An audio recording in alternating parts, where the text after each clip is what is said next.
Bonjour à toutes et à tous. Je vous retrouve avec grand plaisir pour cette pleine lune du 3 juillet 2023 qui aura lieu à 11h40 en temps universel et donc à 13h40 en temps local. Voilà. Cette pleine lune, elle se passe dans l'axe Capricorne-Cancer. Chose intéressante, la lune, regardez, la lune ici, elle est dans le Capricorne, donc elle est dans son lieu d'exil, donc pas vraiment une bonne place. Puisqu'elle est opposée au soleil, donc qui lui se trouve dans le signe du cancer, dont le cancer, le maître est la lune. Voilà, donc vous voyez, il y a une belle interaction. Cette interaction, elle va se passer au niveau de l'ambiance professionnelle qui vient se mêler à l'ambiance familiale, hein. Comme je vous dis souvent, il y a 2 manières de percevoir une opposition. Soit on la vit en tant qu'opposition parce qu'on est dans la résistance, on est dans le refus, on ne comprend pas son énergie, et de ce fait, eh bien, on vit le côté ombre. Mais il peut y avoir un côté lumière à l'opposition qui est la complémentarité, car un axe, même s'il est fait de 2 principes différents, il est complémentaire. Et de la manière dont on va percevoir les choses, la manière dont on va se positionner, c'est ça qui va faire toute la différence entre l'opposition et la complémentarité.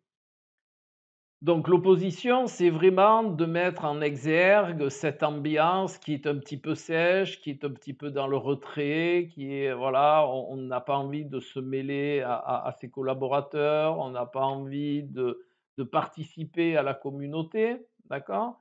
Et d'un autre côté, justement, on réfléchit sur l'ambiance, on réfléchit sur la communauté, on aimerait bien la mettre en surbrillance, hein, on aimerait bien amener de la création, de la réflexion, la vivre de manière plus intense, Soleil-Mercure, hein, Soleil ici, Mercure ici, donc vivre quelque chose d'intense. Et là, ben, il y a ce que je vous disais. Donc comment on peut se sortir de là, franchement? Comment on peut se sortir de là? Ben, c'est très simple. Socrate, il avait mis au point ce qu'on appelle le questionnement socratique ou la maïotique. Eh bien, c'est ce que je vous propose. D'ailleurs, à ce sujet-là, je vais bientôt faire paraître une vidéo qui met en relation comme outil, hein, pour tous les gens qui sont thérapeutes, pour tous les gens qui œuvrent sur l'être humain, eh bien, un mixte entre le questionnement socratique et le symbole. Mais là, en l'occurrence, eh bien, la Lune est un symbole, le Soleil est un autre symbole. Je vais vous proposer un exemple de ce questionnement socratique à partir de cette pleine Lune. Et vous allez voir, c'est très intéressant. Donc, la Lune en Capricorne va proposer ce questionnement. Comment je me situe par rapport à l'ambiance dans laquelle je travaille? Comment je me situe dans ma perception, dans mon ressenti de, de cette position professionnelle? Eh bien, par la réponse à ces questions, vous allez pouvoir investiguer en vous et trouver des solutions, parce que le questionnement socratique, bien entendu, est fait pour réveiller en la personne des solutions, quel que soit le domaine.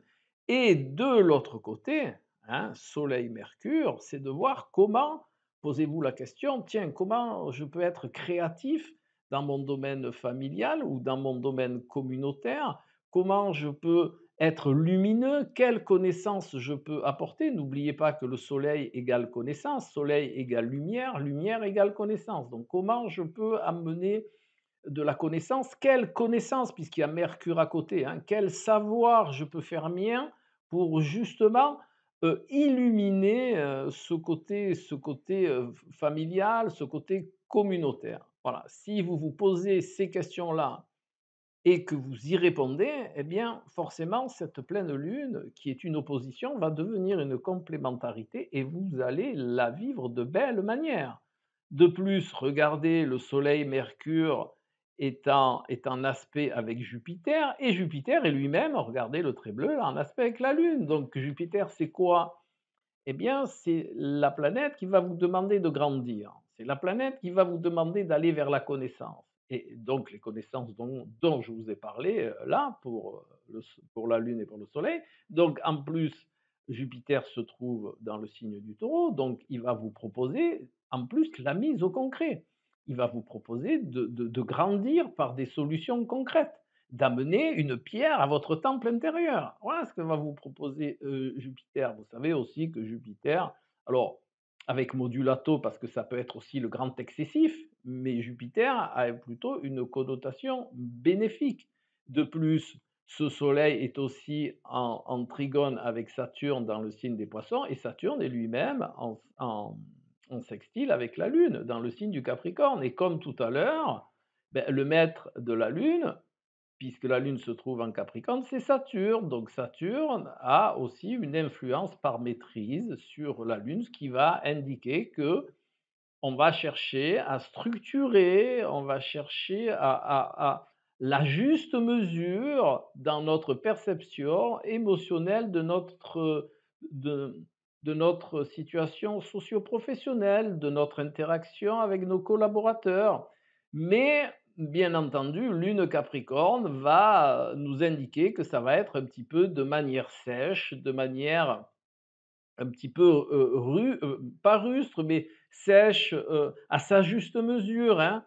On va être aussi dans le contrôle de tout ce que l'on ressent, même si c'est un aspect bleu, donc un aspect bénéfique, mais Lune, Saturne est quand même structurant. Là, c'est sûr, il y aura pas de débordement émotionnel de ce côté-là, hein, d'accord? Mais des fois, de ressentir les choses de manière un petit peu forte, eh bien, c'est aussi, la possibilité de grandir, c'est aussi révélateur. Voilà. Donc, vous savez que Apocalypse, ça veut dire révélation, entre parenthèses. Voilà. Donc, ce que je vous propose, c'est vraiment ce questionnement socratique qui va vous permettre de vivre cette pleine lune de la bonne manière. Et de toute manière, à partir de ce jour, grande nouvelle, dans toutes les vidéos que je vais faire, je vous proposerai le questionnement socratique, car depuis des années, j'ai mis au point par rapport à tous les symboles, que ce soit les cartes, les oracles, enfin ceux qui sont en valeur symbolique, bien entendu, j'ai mis au point des questions qui sont en rapport avec le symbolisme de toutes ces spécificités. Voilà. Par exemple, si je prends Saturne ici, eh bien, le questionnement socratique serait de dire, voilà, comment je me situe au niveau de ma structure. Est-ce que je structure de manière convenable mes inspirations, puisque c'est dans le signe des poissons? Quel est le rapport entre ce que je perçois de manière pragmatique et mes croyances? Oui, donc c'est tous des questionnements qui peuvent être engendrés. Voilà. Ah, pareil avec Jupiter, puisque ça participe à cette pleine lune, vous pouvez vous poser la question, par exemple, comment je me situe au niveau de mes perceptions concrètes? Comment je me situe dans mon désir de grandir au niveau concret? Alors ça peut être matériel, ça peut être financier, mais ça peut être aussi immobilier. Donc vous pouvez par rapport, donc là, c'est sûr, j'ai pas votre thème personnel, donc je vous donne les questions comme ça de manière dans l'absolu, hein, mais vous pouvez faire la même chose avec vos symboles personnels. Et vous allez voir que cette méthode d'investigation, cette méthode d'introspection est sans pareil. Et vous pouvez vous en servir aussi pour tout ce qui est contextuel et trouver les bonnes solutions à partir des bonnes questions. Voilà. Et donc, comme je vous le fais d'habitude, hein, donc nous allons voir la carte du tarot qui est associée à cette pleine lune.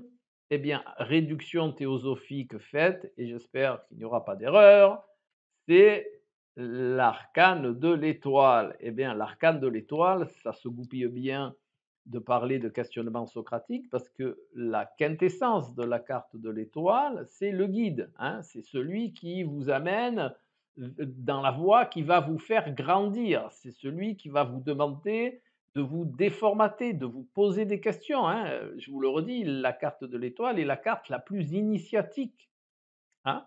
Donc, elle est importante. Elle va vous demander, comme je vous ai dit, déformatage, initiation, guide, réflexion. Ah, tiens, réflexion. Réflexion. Beaucoup de gens entendent le mot réflexion, réfléchir, réflexion, un petit peu, de manière, uniquement mentale. N'oubliez pas que la réflexion est aussi la possibilité de renvoyer une image. Donc la bonne question au niveau socratique, c'est quoi? C'est: «Qu'est-ce que me renvoie cette situation?